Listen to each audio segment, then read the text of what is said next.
Bulletin के आगाज में आपको बताएं, ज़िमनी इलेक्शन में हुक्मरान जमात और इत्तेहादियों का क्लीन स्वीप।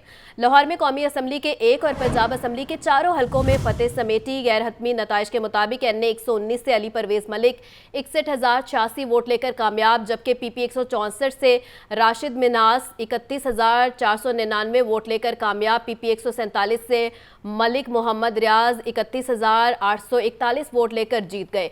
PP 149 से नून लीग और IPP के उम्मीदवार शोएब सिद्दीकी ने मैदान मार लिया। PP 158 से चौधरी नवाज लुद्धड़ 40,165 वोट लेकर जीत गए। लाहौर के 5 हलकों में ज़िमनी इंतखाबात का दंगल मुस्लिम लीग नून ने जीत लिया। मद्दे मुकाबिल उम्मीदवार चारों शान चित। गैर हतमी गैर सरकारी नताइज के मुताबिक NA 119 में मुस्लिम लीग नून के उम्मीदवार अली परवेज मलिक 61,086 वोट लेकर जीत गए। सुन्नी इत्तेहाद कौंसिल के उम्मीदवार शहजाद फारूक 34,197 वोट हासिल कर सके। वज़ीर आला मरियम नवाज की खाली करदा इस नशिस्त पर 9 उम्मीदवार मैदान में थे। सूबाई हलकों में भी मुस्लिम लीग नून ही फातेह ठहरी। PP 147 से नून लीग के मलिक मोहम्मद रियाज 31,841 वोट लेकर कामयाब। उनके मद्दे मुकाबिल सुन्नी इत्तेहाद कौंसिल के उम्मीदवार मोहम्मद खान मदनी ने 16,548 वोट हासिल किए। PP 149 में नून लीग और इस्तेहकाम पाकिस्तान पार्टी के मुश्तरका उम्मीदवार शोएब सिद्दीकी ने 47,722 वोट लेकर कामयाबी हासिल की। उनके मद्दे मुकाबिल सुन्नी इत्तेहाद कौंसिल के हाफिज जीशान रशीद 26,200 वोट लेकर दूसरे नंबर पर रहे। बात की जाए PP 158 की तो इस हलके से नून लीग के चौधरी मोहम्मद नवाज लिद्धड़ 40,165 वोट लेकर कामयाब हुए। सुन्नी इत्तेहाद कौंसिल के चौधरी मोनस इलाही 28,018 वोट हासिल कर सके। और इसी तरह PP 164 में भी मुस्लिम लीग नून ने मैदान मार लिया। यहाँ से नून लीग के राना राशिद मिनहास 31,499 वोट लेकर पहले नंबर पर, जबकि सुन्नी इत्तेहाद कौंसिल के मोहम्मद यूसुफ मियो 25,781 वोट लेकर दूसरे नंबर पर रहे। इस हलके से 20 उम्मीदवार मद्दे मुकाबिल थे और ये नशिस्त वज़ीर आज़म शहबाज शरीफ ने खाली की थी। असम्बली की 1 और पंजाब असम्बली की 4 नशिस्तें जीतने पर लीगी रहनुमाओं और कारकुनों ने भरपूर जश्न मनाया। ज़िमनी इंतखाबात के मौके पर लाहौर में सिक्योरिटी के सख्त इंतजाम किए गए थे। 15,000 से जायद पुलिस एहलकारों और अफसरान ने ड्यूटी सर अंजाम दी। मुस्लिम लीग नून का ज़िमनी इलेक्शन में लाहौर से क्लीन स्वीप। कौमी असम्बली के 1 और पंजाब असम्बली के 4 हलकों में फतेह समेट ली। इलेक्शन कमीशन ने फॉर्म 47 के मुताबिक नताइज जारी कर दिए। NA 119 से अली परवेज मलिक 61,086 वोट लेकर कामयाब, जबकि सुन्नी इत्तेहाद कौंसिल के शहजाद फरूक 34,197 वोट लेकर दूसरे नंबर पर रहे। मज़ीद तफसीलात के लिए बात करते हैं मोहम्मद इशफाक से। जी इशफाक। जी बिल्कुल, लाहौर के 5 हलकों से मुस्लिम लीग नून ने क्लीन स्वीप किया है। इलेक्शन कमीशन की जानिब से फॉर्म 47 के तहत इन 5 हलकों के नताइज जारी कर दिए गए हैं। लाहौर के हलका NA 119 से मुस्लिम लीग नून के उम्मीदवार अली परवेज मलिक 86,000 मजमूई तौर पर 61,686 वोट लेकर कामयाब करार पाए हैं, जबकि उनके मद्दे मुकाबिल सुन्नी इत्तेहाद कौंसिल के शहजाद फारूक 34,197 वोट हासिल करके दूसरे नंबर पर रहे हैं। अगर हम लाहौर के सूबाई असम्बली के हलकों की बात करें तो PP 147 से मुस्लिम लीग नून के मलिक मोहम्मद रियाज 31,841 वोट लेकर कामयाब करार पाए हैं, जबकि उनके मद्दे मुकाबिल मोहम्मद खान मदनी 16,548 वोट लेकर दूसरे नंबर पर रहे। इसी तरह से PP 149 से इस्तेहकाम पाकिस्तान के शोएब सिद्दीकी, जिनको मुस्लिम लीग नून की भी हमायत हासिल थी, वो 26,200 वोट लेकर 47,722 वोट लेकर कामयाब करार पाए, जबकि उनके मद्दे मुकाबिल हाफिज जीशान रशीद 26,200 वोट लेकर दूसरे नंबर पर रहे। इसी तरह से लाहौर के हलका PP 158 की अगर बात की जाए तो वहाँ से मुस्लिम लीग नून के मोहम्मद नवाज ने 40,165 वोट लेकर सुन्नी इत्तेहाद कौंसिल के चौधरी मोनस इलाही को शिकस्त दी है और मोनस इलाही 28,018 वोट लेकर दूसरे नंबर पर रहे। इसी तरह से PP 164 का जो हलका था, यहाँ से शहबाज शरीफ कामयाब हुए थे, उन्होंने ये नशिस्त छोड़ी थी। तो इस हलके से मुस्लिम लीग नून के राना राशिद मिनहास 31,499 वोट लेकर कामयाब करार पाए, जबकि उनके मद्दे मुकाबिल मोहम्मद यूसुफ 25,781 वोट हासिल कर सके।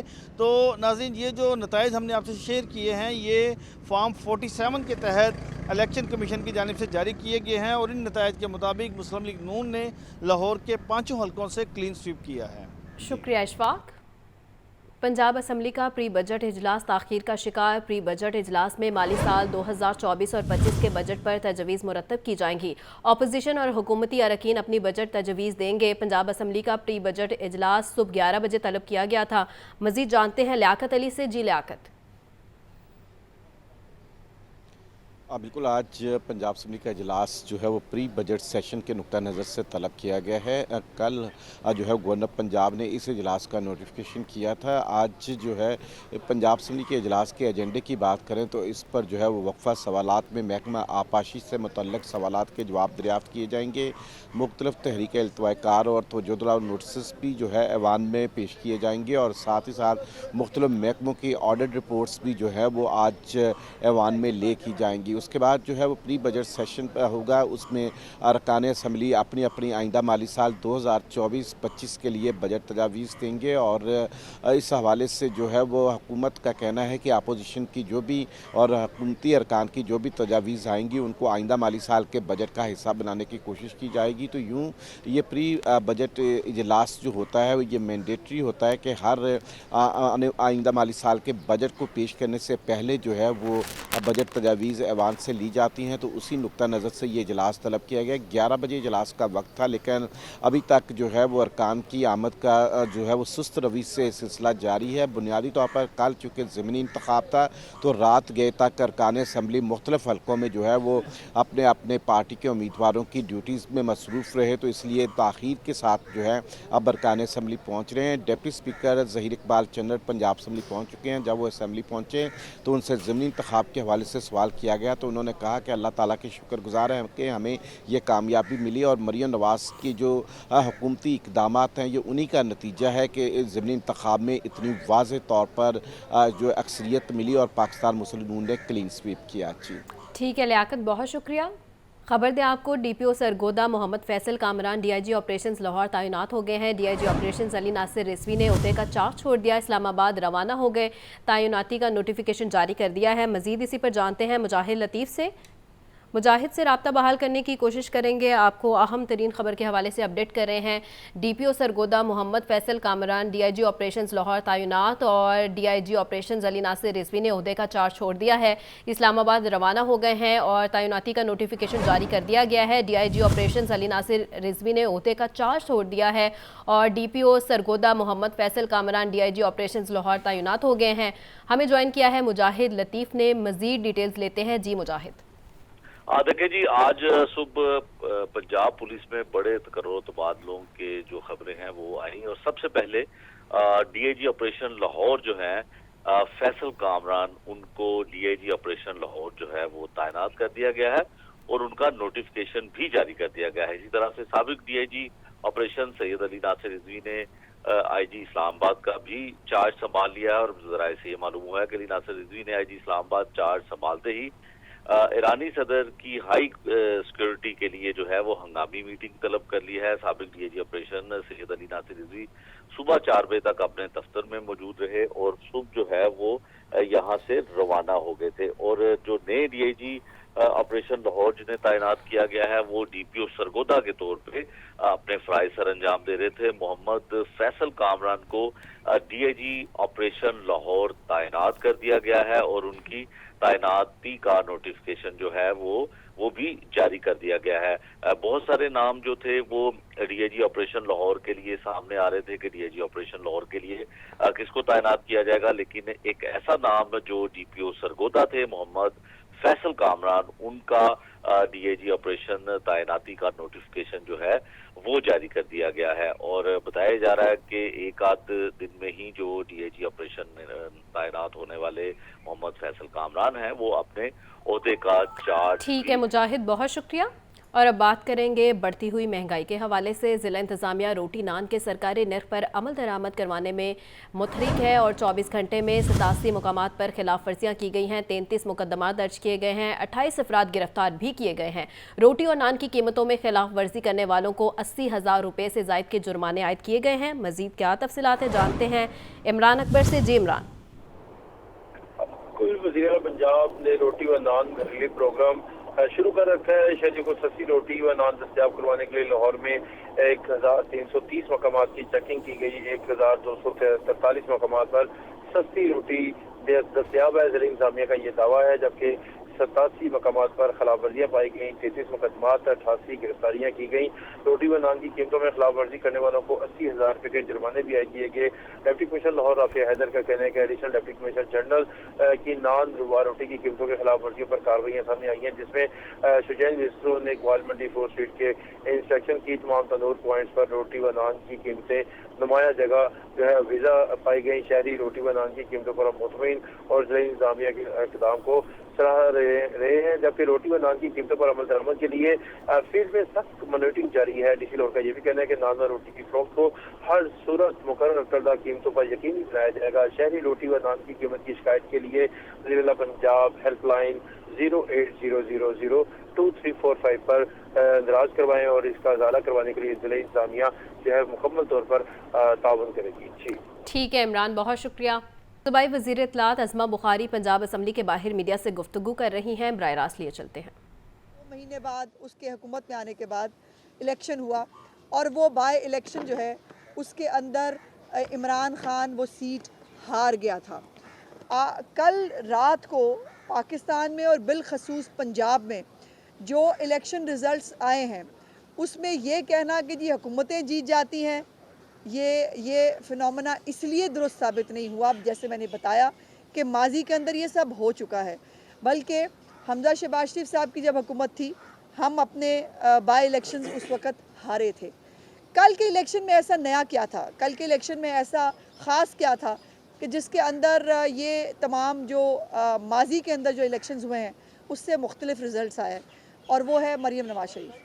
मरीम नवाज शरीफ साहिबा की जो 1.5-2 महीने की जो प्रोएक्टिव हुकूमत है, जिस तरह से लोगों ने पंजाब के ख़ास तौर पर लोगों ने उनको हस्पतालों के अंदर, उनको अपनी रोटी सस्ती करने के लिए तंदूरों के ऊपर, उनको बाज़ारों के अंदर, उनको स्कूल्स के अंदर, हर जगह पर जो है वो जब प्रोएक्टिवली काम करते देखा तो उनका ये फ़ैसला बड़ा क्लियर था जो कल रात को उन्होंने ये मैंडेट दिया कि पंजाब के लोगों का मुकद्दर जो है वो तरक्की होना चाहिए। बुज़दार मॉडल ने पहले इस मुल्क, इस सूबे को बहुत नुकसान पहुंचाया है, और जो ये तब्दीली का घुन है इसने पंजाब को जिस तरह से करप्शन के ज़रिए, जिस तरह से नाकामी और नाअहली के ज़रिए जो तकलीफ़ें पहुँचाई, उसके बाद मरीम नवाज शरीफ साहिबा का ये जो 1.5-2 महीने की सिर्फ हुकूमत है वो एक ताज़ा हवा का झोंका था। फिर ये भी हमें सुनने को मिला कि जी वो ज़िमनी इंतखाबात जो है ना वो मकबूलियत का पैमाना नहीं होते। जब हम इलेक्शन हार जाएं और दूसरी कोई पार्टी जीत जाए तब वो मकबूलियत का पैमाना होते हैं। लेकिन बहुत सारे हमारे करम फरमा हैं जिनको मैंने कल सुना, उन्होंने कहा जी मकबूलियत का पैमाना ही नहीं होते। अगर ज़िमनी इलेक्शन इमरान खान अपनी 2 महीने की हुकूमत के बाद हार जाए तो वो जो है वो ज़िमनी वो मकबूलियत का पैमाना नहीं होता, लेकिन अगर हम जीत जाएं तो तब भी वो मकबूलियत का पैमाना नहीं होता। ये डबल स्टैंडर्ड्स हैं और ये अनफॉर्चुनेटली हमें देखने को सुनने को मिलते हैं। दूसरी बात यह है कि धांधली का रोना शुरू है। आपने देखा है कि रोना पार्टी जो है, आज से मैंने उसका नाम नया रख दिया है और उसका नाम है रोना पार्टी। उनके मुकद्दर में रोना लिखा है। वो हुकूमत में थे तब भी रोते थे, वो बाहर निकले हैं तब भी रोते हैं, और अब अपने अमाल की बात जो है वो वैसे इनका रोना बनता है। और अब वो फॉर्म 45, 47 का जो तमाशा और बहाना 8 फरवरी को उन्होंने क्रिएट किया था वो भी कल फना फिल्ला हो गया कि जो ये अवाम है उसने पहले भी 8 फरवरी के अंदर एक स्प्लिट मैंडेट दिया जो पाकिस्तान के लिए उतना तो खैर अच्छा मुनासिब साबित नहीं हुआ। एक कोलिशन गवर्नमेंट बनानी पड़ी, लेकिन उसके बाद अब वज़ीर आज़म शहबाज शरीफ साहब हों या वज़ीर आला पंजाब मरीम नवाज शरीफ साहिबा हों, वो बिल्कुल तंदही के साथ, वो जाँफिशानी के साथ पाकिस्तान की, पंजाब की आवाम के लिए जो है वो काम कर रहे हैं। लेकिन ये जो हमारे सूडो जो इंटेलेक्चुअल्स हैं और ये जो हमारे इनकलाबी हैं, अब उनको अगर लगता है कि जूते पे 804 लिख के जो है वो इनकलाब ले आएंगे तो भाई शौक़ से ले आओ, जूते पे क्या माथे पे भी लिख लो, उससे क्या फ़र्क पड़ता है। लेकिन इमरान खान ने और ये फसाद पार्टी ने जो नया काम शुरू किया हुआ है, जो इदारों के ख़िलाफ़ ये साजिशें करने से बाज नहीं आते, वो बेशक IMF के खिलाफ जो है वो दफ्तर के बाहर एहतजाज करना हो, पाकिस्तान को जो है साबिक वज़ीर-ए-आज़म नवाज शरीफ आज रात 5 रोज़ा दौरा पर चीन रवाना होंगे। नवाज शरीफ के हमरा वज़ीर ख़ारजा इसहाक डार भी होंगे। नवाज शरीफ चीन की बड़ी कंपनियों के सरबराहान से मुलाकात करेंगे। अहम तरीन खबर है जिसके हवाले से आपको अपडेट कर रहे हैं। साबिक वज़ीर-ए-आज़म नवाज शरीफ आज रात 5 रोज़ा दौरा पर चीन रवाना होंगे। नवाज शरीफ के हमरा वज़ीर ख़ारजा इसहाक डार भी होंगे। नवाज शरीफ चीन की बड़ी कंपनियों के सरबराहान से मुलाकात करेंगे। मज़ीद तफसीलात के लिए बात करते हैं ब्यूरो चीफ हसन रजा से। जी हसन। जी बिल्कुल, मुस्लिम लीग नून के कायद मियां मोहम्मद नवाज शरीफ जो है और साबिक वज़ीर आज़म मियां मोहम्मद नवाज शरीफ 5 रोज़ा दौरे पर चीन के लिए आज रात को रवाना होंगे और उनके साथ वज़ीर ख़ारजा इसहाक डार भी मौजूद होंगे। और जो है नवाज शरीफ की वहाँ पर जो है वो चीन में चीनी की मारूफ कंपनीज के मालकान और उनके चीफ एग्जीक्यूटिव ऑफिसर से मुलाकातें भी जो है तय हैं। और इनके साथ साथ वफाक के कुछ अहम जिम्मेदारान जिसमें कुछ ऑफिसर्स और कैबिनेट के शामिल अफराद भी जो है वो भी चीन रवाना होंगे। ठीक है हसन, बहुत शुक्रिया।